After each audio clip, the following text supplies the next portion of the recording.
Good morning बच्चों। बच्चों, हम लोग सामाजिक विज्ञान में जल संसाधन पाठ पढ़ रहे थे और इसमें हम लोगों ने पिछली कक्षा में क्या क्या पढ़ लिया था। हम लोगों ने संयुक्त राष्ट्र विश्व जल विकास की रिपोर्ट 2013 के अनुसार जो भी उनकी पॉइंट्स थे वो पढ़े थे। जल दुर्लभता पढ़ लिया था और हम लोगों ने जल दुर्लभता के कारण पढ़ लिए थे। आज हम लोग पढ़ेंगे समुचित जल प्रबंधन की आवश्यकता, यानी कि क्यों आवश्यकता है जल के प्रबंधन की। तो भारत में निरंतर बढ़ती हुई जनसंख्या के लिए पेय जल एवं कृषि फसलों की सिंचाई हेतु जल की आवश्यकता लगातार बढ़ती जा रही है। यानी कि जैसे जैसे जनसंख्या बढ़ रही है वैसे वैसे पीने के पानी की भी जो खपत है वो बढ़ती चली जा रही है। जो कृषि में जो फसलों की सिंचाई के लिए भी पानी की जो खपत है वो भी बढ़ती चली जा रही है। लेकिन स्वच्छ जल की आपूर्ति लगातार घटती जा रही है और इससे क्या हो रहा है, जो शुद्ध पानी है वो उसकी जो क्या कहते हैं वो कमी है वो पूरी तरीके से बढ़ती चली जा रही है। जल की पर्याप्त मात्रा में उपलब्धता के बावजूद इसके अतिशोषण, अत्यधिक प्रयोग एवं समाज के विभिन्न वर्गों में इसके असमान वितरण के कारण संरक्षण और प्रबंधन नितांत आवश्यक है। बच्चों, जो जल की जो मात्रा है वो इतना ज़्यादा जल है हमारे पृथ्वी पर, लेकिन उसके बावजूद उसका इतना ज़्यादा लोग जो हैं अतिशोषण कर रहे हैं, अत्यधिक इतना ज़्यादा प्रयोग कर रहे हैं। ठीक है, समाज में विभिन्न वर्गों के लोग इसके असमान वितरण के कारण संरक्षण और प्रबंधन नितांत आवश्यक हो गया है और बेफिजूल में पानी को वेस्ट करते हैं। इससे बहुत ज़रूरी हो गया है कि हम जल का संरक्षण करें तथा उसका प्रबंधन भी करें। तो प्राकृतिक पारितंत्र को निम्नीकृत होने से बचाने के लिए भी समुचित जल पर प्रबंधन आवश्यक होता है। यानी कि अगर हमें अपनी प्रकृति को बचाना है, उसके पारितंत्र को बचाना है, तो हमें जल के समुचित उसका प्रबंधन करना बहुत ज़रूरी हो गया है। कृषि आधुनिकीकरण, शहरीकरण व औद्योगिकीकरण के कारण नदियों का जल प्रदूषित हो रहा है और आपको पता ही है कि जो कृषि के द्वारा जो हम लोग आधुनिकीकरण में उनका उपकरणों का प्रयोग करते हैं, या क्या होता है शहरीकरण के कारण जो जनसंख्या की वृद्धि हो रही है, इसके कारण जो भी नदियों औद्योगिकीकरण जिसके कारण क्या हो रहा है कि जल का प्रदूषण हो रहा है। ये सारे कारण जो हैं जल को प्रदूषित कर रहे हैं। बच्चों, ये समस्या दिन प्रतिदिन जो है वो बढ़ती ही जा रही है। ऐसी स्थिति में संपूर्ण जनजीवन खतरे में है, यानी कि जो है उसके ऊपर खतरा मंडरा रहा है। इस स्थिति का समाधान तभी हो सकता है जब समुचित जल प्रबंधन किया जाए, और ये तभी इसका कि सॉल्यूशन हो सकता है जब हम इस जल को समुचित रूप में उसका प्रबंध करें। ठीक, जल का उपयोग अत्यधिक बढ़ रहा है, यानी कि जैसे जैसे जनसंख्या बढ़ रही है वैसे वैसे जल का उपयोग भी बढ़ता जा रहा है। फसलों का उगाना जल की उपलब्धता पर निर्भर है, यानी कि जो फसल उग रही है ये सिंचाई पर निर्भर है और इससे क्या हो रहा है कि पानी का वेस्टेज भी हो रहा है। जल पीने व घरेलू उपयोगों के लिए भी प्रयुक्त होता है। ठीक है, और आपको पता ही है कि जल जो है वो पीने के लिए और हमारे जो घर के कार्य हैं उनके लिए उपयोगी होता है।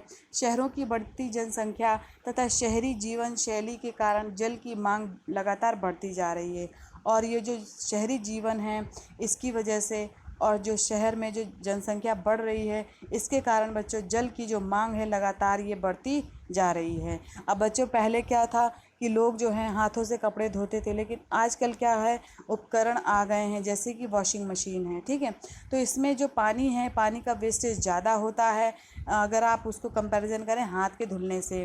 ठीक है, तो इस तरीके से जैसे जैसे उपकरण आ रहे हैं वैसे वैसे जो है पानी का वेस्टेज भी बढ़ता जा रहा है।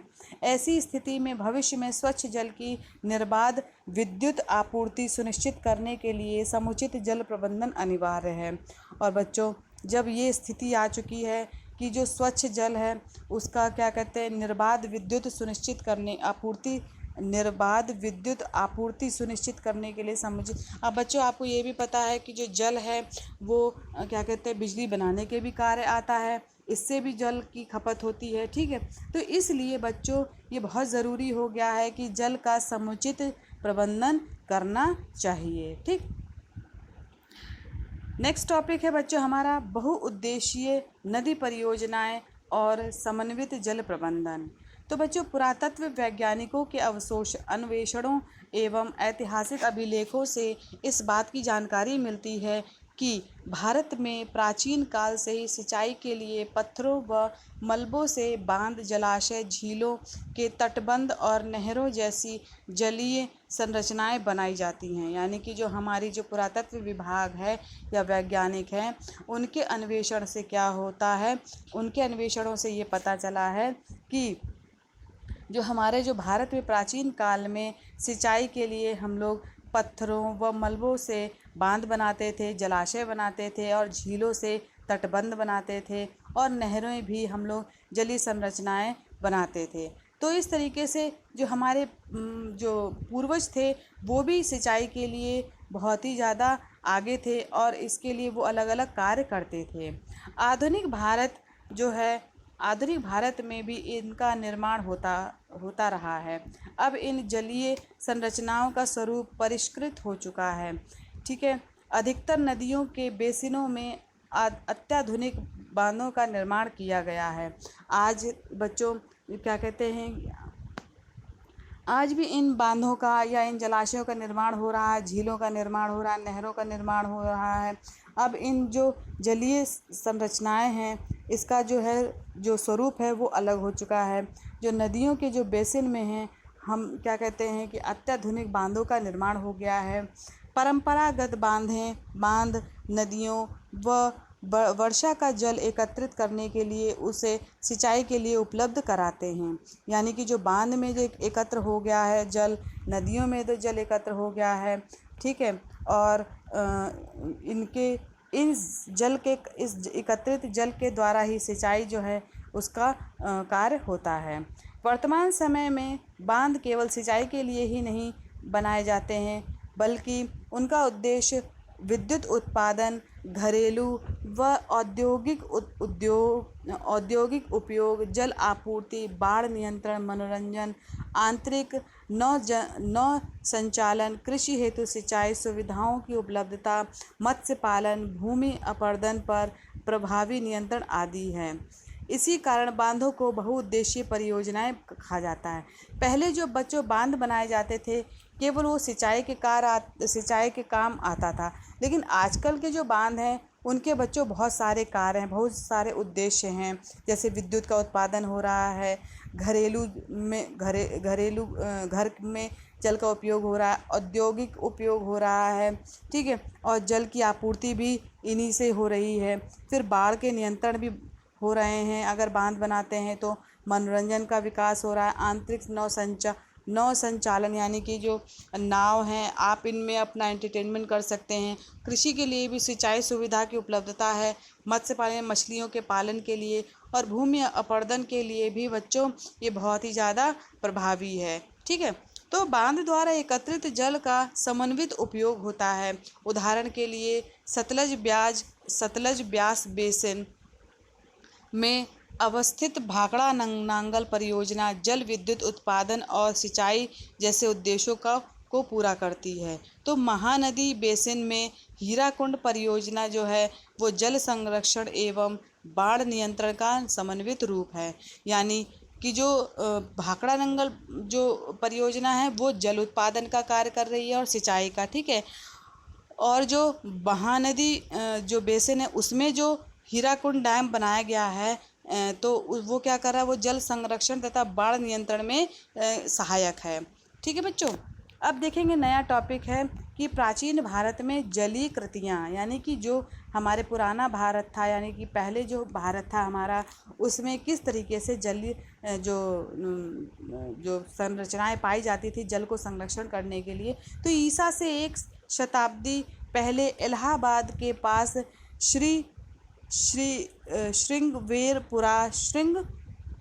श्रृंगवेरपुरा में गंगा नदी की बाढ़ के जल को संरक्षित करने के लिए एक उत्कृष्ट जल संग्रहण तंत्र बनाया गया था। यानी यहाँ पे बाढ़ आती रहती थी तो क्या हो गया, गंगा नदी के ऊपर ही एक जो है बांध बना दिया गया था, ठीक है। और श्रृंग वेरपुरा जो है नाम का एक क्या कहते हैं जल संग्रहण तंत्र बनाया गया था। चंद्रगुप्त मौर्य के समय में वृहत स्तर पर बांध बनाए गए, झीलें तथा सिंचाई तंत्रों का निर्माण करवाया गया था बच्चों। फिर जो कलिंग है, कलिंग कहाँ पे है बच्चों? उड़ीसा में है। और नागार्जुन कोंडा जो है वो कहाँ है? आंध्र प्रदेश में। बेन्नूर कर्नाटक में और कोल्हापुर जो है महाराष्ट्र में है। यहाँ पर बच्चों उत्कृष्ट सिंचाई तंत्र जो है यहाँ पे मिले हैं, मतलब कि जो आधुनिक जो बहुत अच्छे सिंचाई के जो उपकरण थे या तंत्र थे उनके आपको साक्ष्य जो है यहाँ से मिले हैं। अपने समय में की सबसे बड़ी कृत्रिम झील में से एक भोपाल झील 11वीं शताब्दी में बनाई गई थी। और जो एक भोपाल झील है वो कृत्रिम झील में आती है बच्चों, और उस समय 11वीं शताब्दी में इसका निर्माण कराया गया था। 14वीं शताब्दी में इल्तुतमिश ने दिल्ली में सिरी फोर्ट क्षेत्र में जल की आपूर्ति के लिए हौज खास बनवाया था। एक विशिष्ट प्रकार का तालाब बनवाया था जिसे कहा गया था हौज खास। ये किसने बनवाया था बच्चों? ये इल्तुतमिश ने बनवाया था। अब देखेंगे बच्चों